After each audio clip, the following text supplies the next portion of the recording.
Coming up on State of the Arts, colossal spirit animals from Mexico City, a dancer's show-stopping career, and the power of music education. These stories from around the country on this edition of State of the Arts. Hello, I'm Mary Paul. This week, we start by taking you to Reno, Nevada, where 8 larger-than-life spirit animal statues from Mexico City brought color and light to the streets of downtown in a captivating public arts project.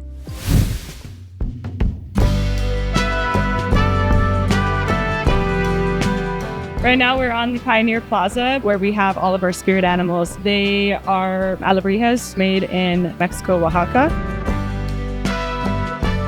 They were originally made with wood carvings, and it's very traditional in their town to have these kind of things with the vibrant colors and the designs. My name is Miranda Izquierdo. This is Emmanuel Sarete. We are part of the Particular Art. I'm one of the team members and he's one of the artists. El creador del primer alebrije se llamó Pedro Linares en un barrio en Ciudad de México. Él empezó a transformar sus sueños y pesadillas en esculturas hechas de papel. Actualmente en Ciudad de México los hacemos de manera monumental con diferentes materiales. I think the dog, personally in my opinion, looks awesome at night just because he's more of a black and white color. So when he has those lights, it's more purples and blues and greens. And they're on his ears and his eyes. I also think the coyote looks amazing at night too because he's got his chest that lights up and he's got his ears and the snake on his back lights up.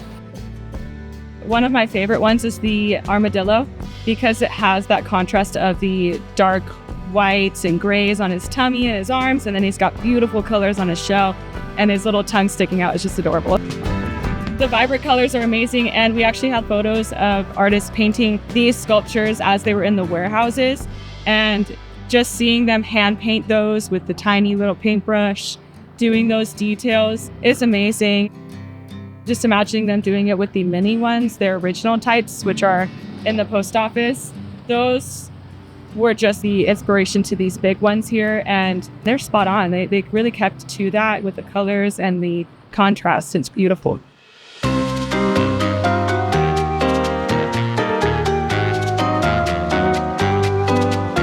Every time I drive by, there's already a crowd taking pictures of every single one of them. So it's just really cool seeing how much people are enjoying it because we worked really hard to get these down here. Romain is awesome at trying to find a way to make it happen. He also brought down artisans that will work with the workshops down at the basement. El día de hoy traemos talleres de arte y cultura para la comunidad y somos patrocinados por el colectivo de Romain Greco y colaboramos con Artown en Reno, Nevada. Traemos cerca de 500 esculturas, miniatura y máscaras. Todo es trabajo hecho a mano en México y le enseñamos a las personas que asisten al taller cómo decorar su propio alebrije. They are all made of recycled paper mache. They sit down and they have those already pre-made for everybody and they're primed in white. And then they have all of these paint and paintbrushes at the tables.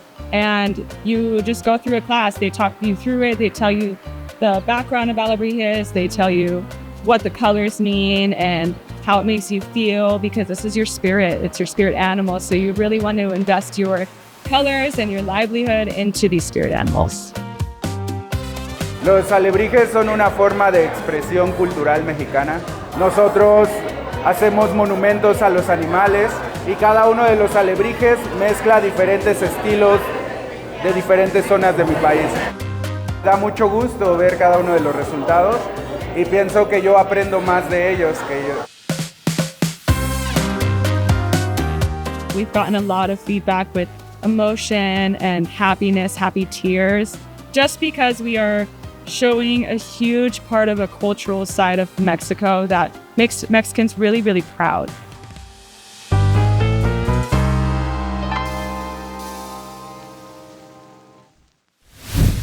Up next, we head to New Mexico to meet dancer Judith Chazin-Bennahum.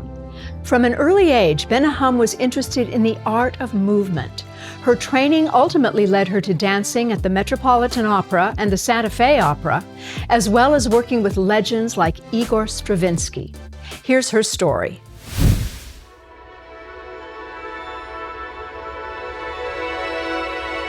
How did you begin your journey as a dancer?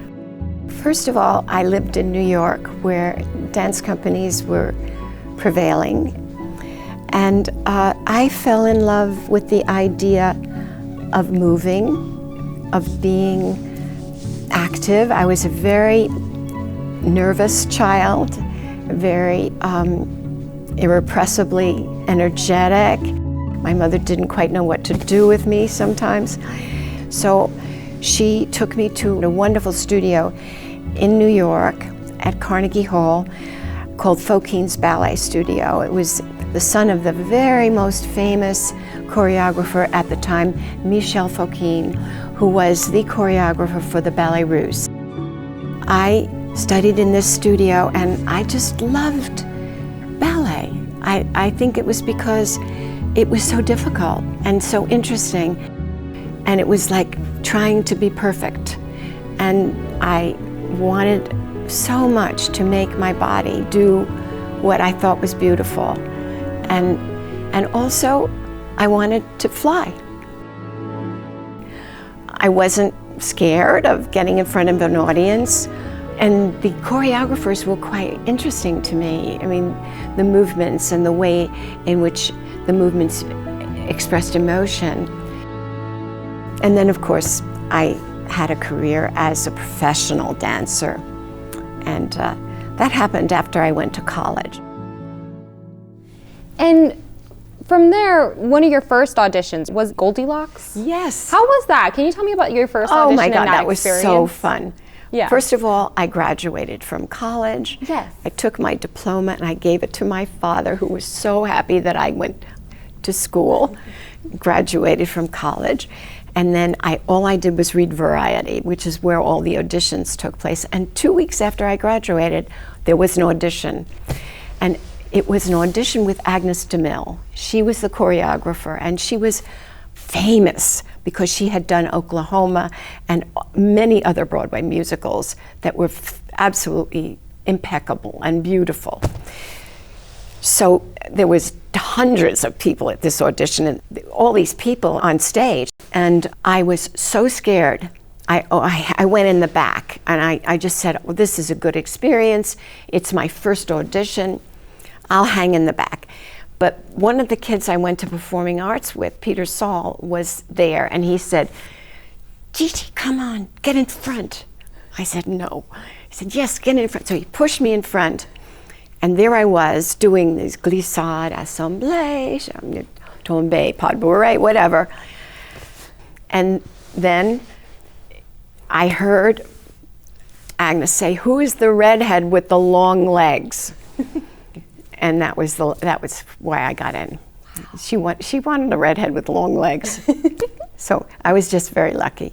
And it was a wonderful show. The choreography, we had 7 dances, 7 changes of costume. I mean, really hard, some very fast changes. It was quite exhausting, but it was a very good experience for me. But I then decided I couldn't be in another Broadway show. I couldn't. It was so difficult to do 7 shows, 6 days a week. So after that, my friend Nancy said, there's an audition for the Metropolitan Opera Ballet Company, and maybe you should go and take a class with Anthony Tudor. He's the ballet director of the company. So I went to the audition. I met Mr. Tudor. He had the tallest, longest back. And he taught a very Cicchetti class. It was very smooth, very lyrical, very formulated. He knew exactly what the combinations would be, but because he was a choreographer, he played with them, and they were very complex.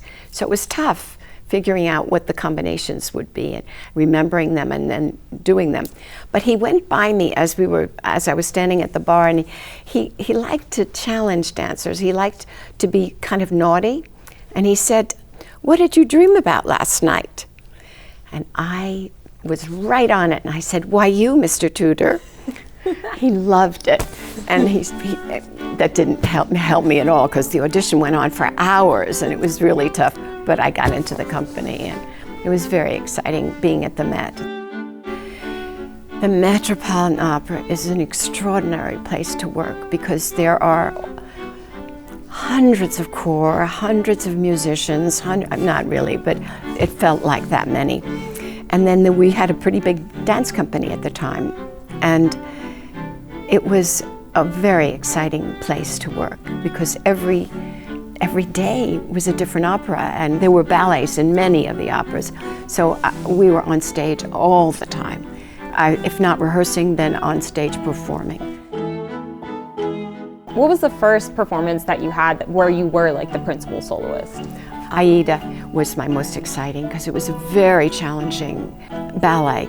There was a split at the end where I'm hiked up with two guys, and I had to get it exactly right. Otherwise, you tip over here or tip over there. And there was a fantastic lift before that where I had to tumble. It was really acrobatic. I had to step onto one of the guy's arms, Donald's arms, and then he would flip me over, and then both of them would lift me up, and it was really not so easy to do, but it was great. It was exciting to do that kind of movement. So what drew you to the Santa Fe Opera as a dancer, and how did that experience help you understand the connection between dance and opera? I have to tell you, I wasn't too interested in opera, but I became very interested when I got into the Met. I loved it, and I would sit in the first wing and listen, even if I weren't in the opera. So when John Crosby was creating a ballet company along with the Santa Fe Opera, Crosby invited Tommy Andrew to be the ballet choreographer for the ballet evenings we were to do in Santa Fe. And Tommy came to me after one of the shows. He was in the Met with me in the ballet company. And he said, "Do you want to go to Santa Fe?" I said, "Sure, I've never been to New Mexico. Why not?" So when you were at the Santa Fe Opera, were there particular roles or productions that you felt had a lasting impact on you and your career as a dancer? Sure. For instance, I know you were lead in Clarissa. Yes, I was the soloist in Clarissa. Yeah. And that was a ballet to Ravel's left-handed composition, which was a very beautiful piece. And Tommy choreographed it, and it was about a young woman who is taken under the wing of a rather wealthy gentleman and then really not taken care of by him and suffers as a result. So it was very dramatic and very challenging choreography, and the music built to a crescendo where you were just totally in the music and you lost sight of everything on stage. You were just in the piece.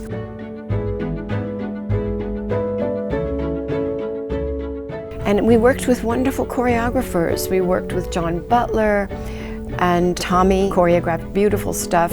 He even did Persephone. And we met Vera Zorina, who was a very famous ballet dancer, and got to know her and her two kids and her husband. And she was the one who admired my dancing. The excitement of working in Santa Fe can't be overestimated. It was a very uplifting, and I would say a very educational experience, because Mr. Stravinsky was very critical. He had a very critical eye. He was not easy on any singer or any musician or any composer. He was a character of extraordinary presence. And his wife, also with very good taste, and was an artist herself, because she designed the costumes for Persephone. So getting to know them was really a very privileged experience. And how did it feel having Stravinsky in the audience watching? Oh, it's terrifying. Yeah, why is that? Yeah, it was his opera. But yeah, because he was like a god, and I think Crosby felt very privileged to have him there the whole summer, because music everybody loved, but they didn't necessarily know how it was played and whether the orchestra was playing it correctly. So coming from Manhattan in the Met and performing in this open-air desert place at the Santa Fe Opera, how was that experience? Going to Santa Fe was astounding, not only because it was a desert and there were mountains, and we from Manhattan, all we had was buildings, and I was so taken by the sky and the way in which the clouds were so apparent. It was like opening up your heart to the world when you went to Santa Fe. And I think there was much more of isolation in New York than in Santa Fe. That's it. I felt more isolated in the big city. And I think everyone felt that way, that we were all at one with each other. And the operas benefited from that. So do you have any specific memories of being on the Santa Fe Opera stage? Being outdoors is quite a wondrous thing, especially since you know what the background was, which was Los Alamos and the mountains and the beauty of the whole landscape.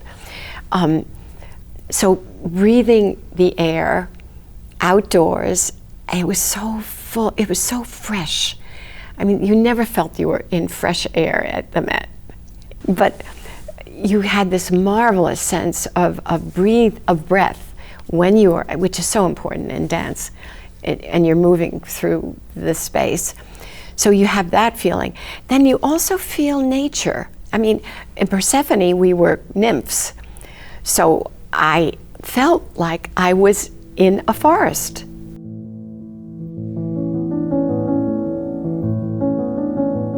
After the Santa Fe Opera, it was Reno that told you to audition for Balanchine. Right. It was a very good audition, and he said, you come to Russia with us. This was for the Russian tour, and I really, really wanted to go.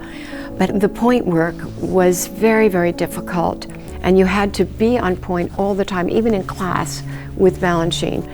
And I was having severe pain in my left foot, but then working so much in ballet, of course, you're on point all the time, I began to feel pain.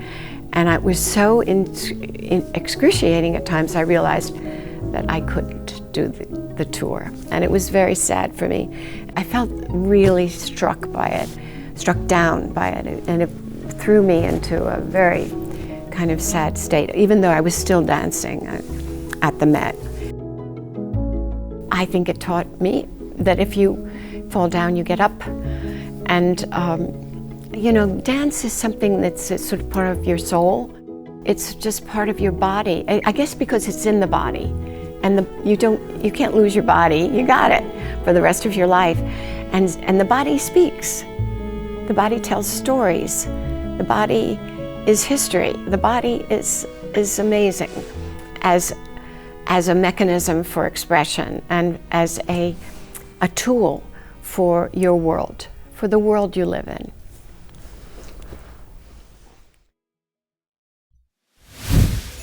With the holiday season now in full swing in southern Arizona, let's take a look at some of the more festive arts and events happening soon.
nonprofit based in Ohio embraces the restorative power of music.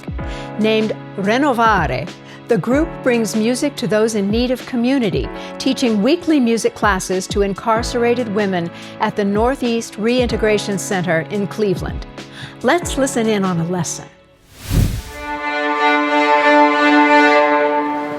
Pretty steady. One of the things that Renovare does each week is teach in 2 different prisons. And we are teaching violin, viola, and cello. For most of these men and women, they've never touched a string instrument before. Learning to read music is a new thing. Learning to play in a group is a new thing for a lot of them. It's just a joy to be part of the musical communities that have formed as we are there for more years and develop more of a community and a routine together. I am someone that was always into heavy metal, rock and roll, you know. Never in a million years would I have thought that I'd be playing an instrument like this and actually liking that type of music and everything. But within about 3 to 5 months into it, I got off my meds, and I have stayed off my meds. And I really contribute that to this instrument. It helps build my day with energy. It helps build my day with positivity, and I'm able to share God's love through His music and that energy that it brings me. Under normal circumstances, you don't get opportunities like this to be able to play a string instrument. Renovare has really given us an opportunity that's truly once in a lifetime, and I am so grateful for all that they do. Subtle, right? But it does make a difference. Being part of Renovare, I think, really opened my eyes to how siloed we are. There's all these communities, and it's so easy to stay in your own bubble around people who think and look just like you. And I'm learning how much that is a bummer. Like, we really need each other and need to be going to other communities and learning from one another. So first time I went into prison, I was like, how have I not been doing this? How have I not gotten to meet some of these amazing people? We're seeing all kinds of things I just didn't think about. We're seeing mental health benefits of women saying that it's changed the way that they maybe use medication or not, or find that they can manage their anger that they might have struggled with. We're seeing people connecting with their kids, whether it's their child was already taking some kind of music class or learning an instrument, and now they can bond over that. Or we've even had kids of folks in our program start an instrument because their parent was playing it in our program. We've been doing mostly classical, but we've also brought in some fiddle tunes just to kind of encourage a little bit of improv and encouraging them to go ahead and think beyond that genre of I play violin or viola or cello and it has to be classical. Some of the ladies have made requests for things like pop music, Heathens, or movie music, Beauty and the Beast, and so we'll make a little transcription for them and simplify it a bit and bring that in so that they can play some of the things that they listen to all the time. I grew up playing the cello, and I loved making music, and I knew from a pretty young age that I wanted music to be part of my life, but I started to feel this tension inside of myself as I continued on my musical journey, because I was spending so much time in fancy concert halls and in places that felt very removed from most people's everyday lives. And I felt for myself that I couldn't continue on sort of the standard path for what cellists are expected to do professionally. Performing was the original heart of Renovare's activities, and as we've developed our teaching programs and our songwriting programs, we have diversified our offerings, but I would say performing is still a core piece of who we are as an ensemble and how we're seeking to share our musical gifts. Communities like incarcerated communities often get forgotten, of like no one thinks to go there and bring the concert or bring this new experience, and they don't have the option to go outside and go looking for it. And so They are always so excited to hear music that maybe they have heard before in some cases, and some of them they haven't heard before. It helps kind of humanize them a little bit, that they're like, oh, we're valuable enough as human beings that you think that we deserve this experience just like anybody else out on the street would. A lot of these women come in broken. They come in with a lot of trauma in their lives, and to have something like Restorative come in to provide them culturally something different that they've been accustomed to allows them to really grow in a different way. I've noticed that the women have really grown as individuals. They're more confident. They're able to do something that they thought they would never be able to do. And I think it's been a pretty amazing journey for a lot of the women here that have participated in the program.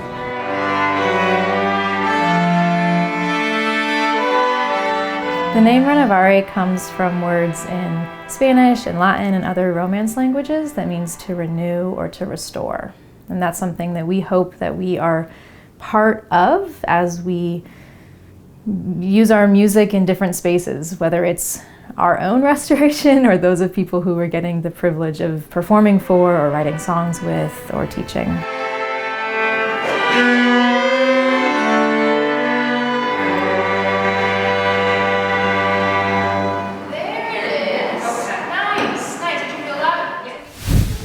Thanks for joining us for this edition of State of the Arts. We'll be back next week with new stories from around the country. Until then, I'm Mary Paul.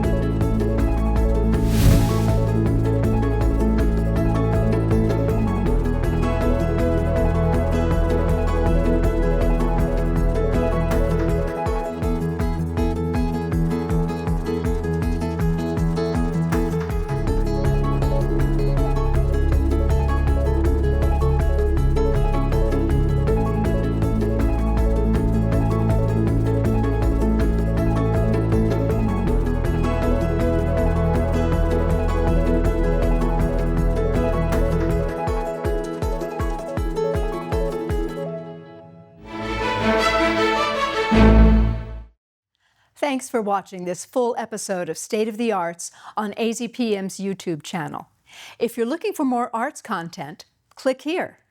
We've compiled some more videos we think you'll like.